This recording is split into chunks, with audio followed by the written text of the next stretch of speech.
Ang ebolusyon ng armas ay humantong sa paglitaw ng pinakamapangwasak na hypersonic missile na may kapasidad na hindi maipaliwanag ng mundo at ginawa ng Estados Unidos na isang misyon ang maging frontline sa paglikha ng mga out-of-the-world missiles na ito. Gamit ang bagong binuo nitong hypersonic missile, ang Dark Star. dinala ng US ang laro ng missile sa isang bagong antas na may napakahusay na kakayahan na lumampas sa mabigat na missile ng Iran. Ang Fatawan. Ano ang pinagkaiba ng Dark Star? Maari bang matukoy at matarget ng anumang sistema ng pagtatanggol ang mga hypersonic missiles? Samahan kami sa pag-aaral namin sa mga tampok ng bagong Dark Star ng US na hindi kayang talunin ng walang hypersonic missiles. Ang mga sandatang hypersonic ay isang testamento sa groundbreaking na pagsulong na dinanas ng teknolohiya ng militar sa nakalipas na ilang dekada. Ang sandata na ito, Gaya ng ipinahihiwatig ng pangalan, Ay may kakayahang maglakbay sa bilis na higit sa Mach 5. na sinasabing 25 beses ang bilis ng tunog. Ang hanay ng bilis na ito, nakatumbas ng 1 hanggang 5 milya bawat segundo, ay nagtatakda ng mga hypersonic na armas bukod sa subsonic at supersonic na mga katapat. ang unang pagtatangka na lumikha ng isang hypersonic na armas ay ang mga Ruso. Sinimulan nila ang pananaliksik sa teknolohiya ng hypersonic na armas noong dekada 1980. at kamakailan ay nagsagawa ng ilang mga pagsubok sa bansa bilang paggalang sa isang ulat na inilathala ng VOA News noong ika-22 ng Marso, 2022. Nakilala ang Russia bilang unang bansang nag-deploy ng mga hypersonic na armas sa panahon ng labanan na iniulat na nagdidirekta ng hindi bababa sa isang missile patungo sa isang target sa Ukraine noong Marso 2019. Ang missile na ipinakalat laban sa Ukraine ay kinilala bilang isang Kinzhal missile. At ito ay inilunsad mula sa isang sasakyang panghimpapawid ng militar. Gayun din, Inangkin ng Russia ang pagmamayari ng Avangard Hypersonic Glide Vehicle at impormasyon. tungkol sa pagbuo ng isang cruise missile na inilunsad ng barko na tinutukoy bilang Chircon. Ligtas na sabihin na ang Russia ay tunay na nagsimula sa pagbuo ng mga nakamamatay na armas na ito. Tingnan natin ang ilan sa mga tampok ng pinakaunang missile na nilikha. Ang Kate-47M2 Kinzhal, na kilala rin bilang Dagger, ay isang hypersonic ballistic missile na binuo ng Russia. Tulad ng nabanggit kanina, ang sandata na ito ay may tinatayang saklaw na 46480 km at isang napakabilis na bilis ng Mach 10. Ang missile na ito ay may kakayahang magdala ng alinman sa conventional o nuclear, Warheads at maaaring ilunsad mula sa mga bombero tulad ng Tu-22 M3 bombers o MiG-31K interceptors. Gayun din, ang binago at na-upgrade na bersyon ng Su-34 na sasakyang panghimpapawid ay ginamit upang ilunsad ang Kinzhal pagkatapos ng salungatan sa Ukraine. Ito ang unang pagkakataon na gagamit o bubuo ng hypersonic missile. Ibinahagi ng Kinzhal ang disenyo nito sa mas lumang Iskander missile na inilunsad sa lupa. Ngunit ang kakaibang pagkakaiba na ibinabahagi nila ay ang Kinzhal ay idinisenyo upang ilunsad sa himpapawid. may kakayahan ng IG na itarget ang mga nakatigil at gumagalaw na bagay na kinabibilangan ng mga carrier ng sasakyang panghimpapawid. Dahil sa mga kakayahan nito sa Super Cruise, Maaari itong tumagos sa mga target ng mas epektibo kaysa sa mas magaan at mas mabagal na cruise missile. Sa kabila ng pagbibigay diin ng mga Ruso sa hypersonic feature ng Kinzhal at inilalarawan ito bilang isang bago at advanced na disenyo, Umaasa ito sa standard ballistic missile technology sa mas mataas na bilis at ang hypersonic na aspeto ng missile ay hindi isang natatanging tagumpay dahil ang iba pang mga mas lumang missiles ay may katulad na mga tampok. naniniwala ang mga opisyal ng pagtatanggol ng US na ang kasalukuyang sistema ng radar ay hindi maganda at sapat na advanced upang matukoy at Masubaybayan ang mga hypersonic missiles na ito at kahit na binanggit ng Pangulo na ang mga missile ng Russian ay napakahirap na matukoy at matigil. sa kalaunan. Ang pagbuo ng hypersonic missiles ay lumampas sa Russia at nagpatuloy sa Iran. Noong ika-8 ng Hunyo, 2023. Inihayag ng Iran ang pinakaunang hypersonic missile na tinatawag na Fatah at ang Pangulo ay naroroon sa seremonya ng pag-unveil. Amang pag-unlad na ito ay makakatulong upang mapahusay ang seguridad ng Iran at isa ring patunay ng lakas ng militar ng bansa sa mga kalabang bansa. ang hypersonic missile ay may kapansin-pansing bilis ng Mach 15 na higit sa Kinzhal at lahat ng iba pang missile na binuo. Nagawa ng Fayate ang pinakamataas na bilis na ito salamat sa mga scramjet engine na humihinga ng hangin. Isang upgrade mula sa mga regular na makina. Ang scramjet engine ay nagsusunog ng gasolina sa isang supersonic na airstream nang walang anumang gumagalaw na bahagi. Ang pinagkaiba ng hypersonic missiles sa intercontinental ballistic missiles ay kahit na pareho silang makakapaglakbay sa hypersonic na bilis, Ang ICBM ay naglalakbay sa isang predictable pattern na madaling mahulaan ng interceptor. sa loob ng ilang taon na ngayon, Ang tanging bansa na namuhunan sa paggawa ng sandata na ganito katumpak Epektibo. At legal ay ang China, Russia, at United States. Ngunit ngayon ang Iran ay sumama sa kanila gamit ang Mach 15 missile nito at ito ay dumating sa isang nakakagambalang oras. Nagkaroon ng mas mataas na tensyon sa pagitan ng Iran at Israel habang ang Israel ay nagpapahayag ng lumalaking pag-aalala tungkol sa mga intensyon ng Iran na i-reboot ang mga planong nuclear weapon nito. Ang Israel, isang malamang na target para sa mga sandatang nuklear ng Iran kung mayroon man, ay ginawang napakalinaw na hindi nila hahayaan ang Iran na magkaroon ng gayong mga armas. Ang ministro ng ekonomiya ng Israel ay nag-anunsyo at pinayuhan ang mga Iranian na maging malalim na mag-alala at alerto. Ayon sa ministro, Kung maabot ng Iran ang threshold ng halos paghawak ng mga sandatang nuklear, Tiyak ang pagdami. gayunpaman, lumilitaw na naaabot ng Iran ang threshold na iyon habang ang mga bakas ng uranium na may grade sa sandata ay nakita sa bansa. Gayunpaman, sinabi ng Iran, sa pamamagitan ng telecommunication ng estado nito, na ang Fatah Kasama ang thrust vectoring rear nito, Ay maaaring malampasan ang pinaka-advanced na anti-ballistic missile system ng Estados Unidos at Israel, kabilang ang kilalang Iron Dome ng Israel. Inangkin din ng Iran na ang missile ay magagawang hampasin ng Israel sa loob ng wala pang 7 minuto. sa mga pagtukoy na ito sa mga depensa ng Israel, Ang layunin ng Iran para sa pagbuo kasama ang Fatah ay napakatapat. kung hindi ito nauugnay sa isang digmaan batay sa mga sandatang nuklear, maaring ang kasalukuyang salungatan sa pagitan ng Israel at Hamas ng Palestine ang nagpipilit sa Iran na ilunsad ang F sa Israel. Ngunit bilang tugon sa banta ng Iran, ang Estados Unidos ay tumugon sa sarili nitong hindi mapigilan na hypersonic missile. Ang Dark Star. Ang US RQ-3 Dark Star ay nagdulot ng isang alon sa mundo ng armas. Ang missile na ito, Na tinatawag ding Tier 3. Ay isang uri ng unmanned flying machine. Ito ay may unang paglipad noong Marso 29, 1996. gayunpaman, Nagpa siya ang Departure of Defense na wakasan ng proyekto noong 1999 dahil natuklasan nila na ang UAV ay Hindi lumipad ng maayos at hindi gumaganap ng hanggang sa inaasahan sa mga tuntunin ng mga gastos at pagganap. Ito ay binuo upang maging isang high-altitude endurance UAV. At kasama dito ang teknolohiya mula sa stealth aircraft upang gawin itong napakahirap na matukoy. Ang tampok na ito ay nagpapahintulot na ito ay patakbuhin sa mabigat na ipinagtanggol na sasakyang panghimpapawid, hindi tulad ng RQ-4 Na maari lamang gumana kapag ang air supremacy ay natiyak. ang madilim na bituin ay idinisenyo upang maging ganap na nagsasarili. na nangangahulugang magagawa nito ang mga aktibidad nito nang walang interbensyon ng tao. Gayunpaman, sa kabila ng mga autonomous na feature nito, maaaring ayusin ng mga operator ng tao ang flight plan ng UAV at direksyon ng sensor sa pamamagitan ng paggamit ng radyo o satellite relay. ang UAV ay nilagyan ng alinman sa isang optical sensor at maaaring magpadala ng digital na information sa isang satellite habang nasa eroplano. Ito ay pinapagana ng isang single air rebreathing jet engine. Sinasabi ng ilang hindi kumpirmadong source na gumagamit ito ng Williams Rolls-Royce FJ44-1A turbofan engine. Ang R ay nangangahulugang reconnaissance sa Department of Defense at ang Q ay nangangahulugang unmanned aircraft system.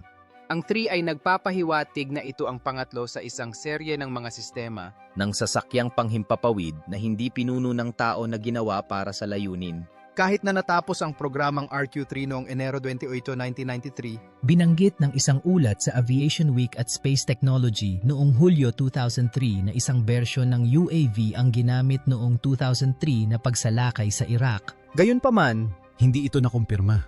ang isa pang hypersonic unmanned aircraft ng United States ay ang Blackbird na kilala rin bilang SR-72. Habang lumalago ang lakas ng militar ng mga kalaban, Muling nahanap ng US ang sarili na nangangailangan ng isang sasakyang panghimpapawid na hindi magagapi gaya ng SR-71 Blackbird noong 1960s. dito pumapasok ang SR-72. Anak ni Blackbird. Pribado itong iminungkahi ni Lockheed Martin noong 2013 bilang kahalili ng SR-71. Ang SR-72 ay medyo naputol ang trabaho para ito ang maging bagong pinaka-hindi matitinag na sasakyang panghimpapawid ng Amerika sa kasaysayan. Sa pagpapakilala ng hypersonic missiles at directed energy weapons, Ang SR-72 Hindi tulad ng SR-71, ay mapoprotektahan ang sarili gamit ang mga armas tulad ng mga baril, Bomba, Supersonic at hypersonic missiles. laser-directed energy weapons, at loyal wingman drones na may kakayahang mag-reconnaissance at surveillance. Ang mga sasakyang panghimpapawid tulad ng hinalinhan nito Ang manlalaban na ito Ay magtatampok din ng mga pinakamatalinong sensor at ang pinakamataas na kalidad ng mga kamera upang kumuha ng mga larawan na sumasaklaw ng 100 milya sa bawat kuha. Ang stealth ay isang pagsulong na isang henerasyon pa lamang ng mga manlalaban na narito ang nakalipas. Ngunit ito ay isa na narito upang manatili. Ayon sa Bannial Acquisition Report ng Air Force, na sumasaklaw sa mga taon ng pananalapi 2019 at 2020, Mapakinabangan ng Enad fighter ang stealth feature nito sa pamamagitan ng pagkuha ng pangkalahatang triangular na hugis, Panloob na paghawak sa payload nito At walang natatanging seksyon ng buntot. nakilala rin bilang vertical stabilizer. Ito ang kauna-unahang manlalaban sa kasaysayan na inihayag na may ganitong revolusyonaryong disenyo. Ang mga vertical stabilizer ay palaging kinakailangan upang panatilihing nasa eroplano ang isang Sasakyang panghimpapawid hanggang sa ang konsepto ng aktibong kontrol sa daloy ay nabuhay sa B2 na espiritu. Ang aktibong kontrol sa daloy ay gumagamit ng mga utak ng computer sa board upang patuloy na ayusin ang daloy sa paligid ng sasakyang panghimpapawid upang mapanatili itong nasa eroplano. katulad ng kung paano lumilipad ang mga ibon. Ang resulta nito sa isang sasakyang panghimpapawid ay top-level stealth at, hindi ganong wallet-friendly na gastos. Sa isang lawak, Ay nagbibigay katwiran kung bakit ang B2 ay nagkakahalaga ng 2 billion. kung bakit ang NASA ay namuhunan ng isang mabigat na 1 billion sa pagbuo ng SR-72, at kung bakit ang Kongreso ay nagbudget ng higit sa 1 billion para sa programa ng NADI ng Air Force sa wala pang isang dekada. ang agarang kapaligiran ng hypersonic UAV bilang NAD fighter. ay magiging milya-milya ang lapad Dahil ito ay may kakayahang makita ang mga target, Palakaibigan. At mga punto ng interes mula sa 10-10 milya ang layo. Ang mga sensor na ginagawang posible, ito ay may pinakamataas na connection at Ang kakayahang ibahagi ang data nito sa bawat miyembro ng fleet. Ika-6 na henerasyon man o hindi, na ina-update ang bawat miyembro ng US ng may katuturang impormasyon sa real time. Alisin ng US ang mga radar na nakamount sa sasakyang panghimpapawid sa Elektronikong nakakonfigure na mga smart skin na isinama sa fuselage ng sasakyang panghimpapawid. Nagre-resulta ito sa pagtaas ng sensitivity ng sensor, Pati na rin sa kakayahang umangkop sa network. nakakatulong din ito sa komunikasyon sa buong fleet at sa huli, Pinapabuti ang remote control. Buksan ang arkitektura ng mga armas ng laser na maaring kumuha ng mga target ng may katumpakan, isang halo ng mga high-performance na baril. missiles, AETP engine na may kakayahang subsonic, Transonic. at supersonic na paglipad na nagkakahalaga ng mahigit 6 billion upang mabuo. Ang mga tapat na wingmen, Top-of-the-line na electronic warfare countermeasures Avionics. at communication ay ilan lamang sa mga inaasahan sa manlalaban. Ngunit sa kabila ng mga pagsulong na ito, Ang mga dekada ng kasaysayan ay nagturo sa US na ang isang sasakyang panghimpapawid ay palaging magkakaroon ng puwang upang maging mas mahusay, gaano man ito kasulong. lalo na sa mga malapit na kapantay na kalaban na dumarami ng paraming malapit na kapantay. Bilang resulta, ang manlalaban ay darating na may isang bukas na arkitektura na nagbibigay daan dito na kumuha ng mga bagong pag-upgrade ng madali at mabilis. ang lahat ng ito ay pagsasama-samahin upang lumikha ng isang sasakyang panghimpapawid na may tinatayang halaga ng unit na 1 billion at pinakamataas na bilis ng Mach 6. Ang hypersonic na sasakyang panghimpapawid ng ika-21 siglo ang pinakamabilis na pagpapatakbo ng sasakyang panghimpapawid sa kasaysayan. at posibleng pinakamalaking banta ng Iran sa kalangitan. Kahit na hindi mapigilan ang mga hypersonic missiles na ito, Isang teknolohiya ang nilikha upang pigilan ang mga ito bago sila magdulot ng pagkawasak sa kanilang mga target. ang MIM-104 Patriot ay isang surface-to-air missile system na pangunahing ginagamit ng US Army at mga kaalyado nito. Ginawa ni Raytheon, Nakuha nito ang pangalan nito mula sa bahagi ng radar na tinatawag na ANMPQ-53 Nakilala bilang Phased Array Tracking Radar. upang humarang sa target o Patriot. Simula noong 1984, Pinalitan ng Patriot system ang Nike Hercules at MM-23 Hawk system para sa air defense ng US Army. Bukod sa mga tungkuling ito, Gumaganap din si Patriot ng bahagi sa anti-ballistic missile system ng US Army at inaasahang mananatili sa serbisyo hanggang sa 2040 man lang. Gumagamit ito ng advanced na interceptor missile at high-performance radar system. Ito ay binuo sa Redstone Arsenal sa Huntsville, Alabama. Nakilala sa sistema ng Safeguard ABM. Ang Patriot na sinasagisag ng isang pagguhit ng Minuteman, Ay malawak na na-export. Ito ay kabilang sa mga unang sistema ng kagawaran ng depensa ng US na gumamit ng nakamamatay na autonomiya. matagumpay itong ginamit noong 2003 Iraq War. Nagtanggol din ito laban sa mga pag-atake ng misail ng Houthi sa salungatan sa Yemen at nakamit ang Mga unang shootdown nito sa sasakyang panghimpapawid ng kaaway sa serbisyo ng Israeli Air Defense Command. Kabilang ang mga UAV at isang Syrian Air Force Sukhoi Su-24 noong 2014. Bago ang Patriot, Nagtrabaho si Raytheon sa iba't ibang mga surface-to-air missile program tulad ng FABMDS ADES-70 at SAMD. noong 1975. Ang SAMD missile na kalaunan ay pinangalan ng Patriot Air Defense Missile System. ay matagumpay na nakagawa ng drone. Ang MIM-104. Pinagsama ng Patriot ang mga bagong teknolohiya. kabilang ang MPQ-53 radar at track via missile guidance. Sinimulan nilang bumuo ng Patriot system noong 1976 at naging operational ito noong 1984. Sa una, ginamit ito para sa mga layuning kontra sa sakyang panghimpapawid Noong 1988, nakakuha ito ng pag-upgrade. PAC-1 na nagdagdag ng ilang kakayahan laban sa mga tactical na ballistic missiles. Ang pinakabagong pag-upgrade, ang PAC-3, Ay isang komprehensibong muling disenyo upang partikular na makisali at sirain ang mga tactical na ballistic missiles. Upang i-reload ang mga missile, gumagamit sila ng isang espesyal na truck na tinatawag na Guided Missile Transporter. Na may mas malaking crane kaysa sa kung ihahambing sa mga regular na truck. ang crane na tinatawag ding Scorpion Tall, dahil ito ay 2 beses sa bigat ng truck ay nakakatulong upang alisin. Ang mga ginamit na missile canister mula sa mga launcher at maglagay ng mga bago. Ang mga regular na truck na may standard size na crane ay tinutukoy bilang ang malalaking repair parts transporter. Ang radar ng Patriot ay may higit sa 5,000 elemento sa hanay ng antena nito na nagbibigay daan para sa mabilis na pagsasaayos ng sinag. Kasama dito ang isang IFF interrogator. TVM array. at isang sideline canceller para mabawasan ang interference. Ang radar ng Patriot ay natatangi dahil pinangangasiwaan nito ang pagtuklas, pagkilala, pagsubaybay, at pakikipag-ugnayan lahat sa isang unit, hindi tulad ng iba na gumagamit ng maraming radar para sa mga gawaing ito. Ang hanay nito ay may nakatutok at nababaluktot na sinag na ginagawa itong sanay sa pag-detect ng maliliit at mabilis na mga target tulad ng ballistic missile o isang patagong sasakyang panghimpapawid. Ang lakas at liksi nito ay ginagawa itong nababanat laban sa mga hakbang. Gayun din, Ang Patriot ay maring mabilis na magbago ng mga frequency upang kontrahin ang mga pagtatangka sa jamming. May mga planong i-upgrade ang radar ng Patriot system at magpakilala ng bagong digital processor at isang mas advanced na AN-MPQ-65A na aktibong nakascan na elektronikong array radar. Idinisenyo ang radar na ito batay sa teknolohiyang gallium nitride at mas malaki at may pinahusay na saklaw. Ang pagpapanatili ng sandata na ito ay nasa pinababang halaga at may kasamang mas maliit na hanay ng rear panel para sa pinalawig na saklaw. Gumagamit ang GAN-ASA radar ng maramihang mas maliliit na transmitter na nagbibigay ng pinahusay na flexibility at operational resilience. noong Oktubre 2020, Pinili ng Army ang Lower Tier Air and Missile Defense System radar ng Raytheon bilang radar ng bagong Patriot system.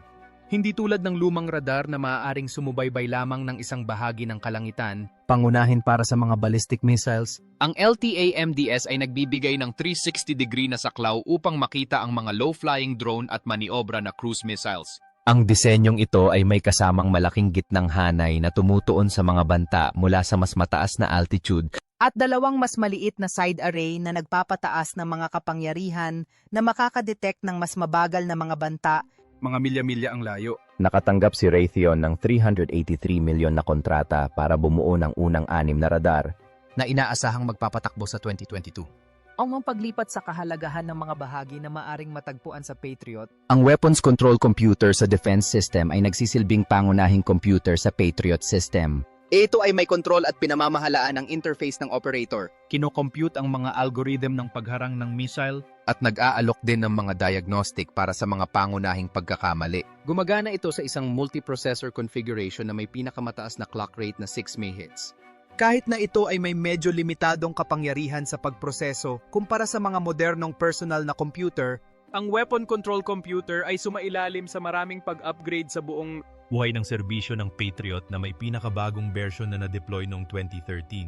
Ang pinakabagong version ay nagtatampok ng makabuluhang pinabuting pagganap. Binubuo ang system ng Modular Mid-Course Package at Terminal Guidance Section na naglalaman ng TVM Seeker, na kinabibilangan ng antena, Inertial platform, antenna control electronics, receiver, at transmitter.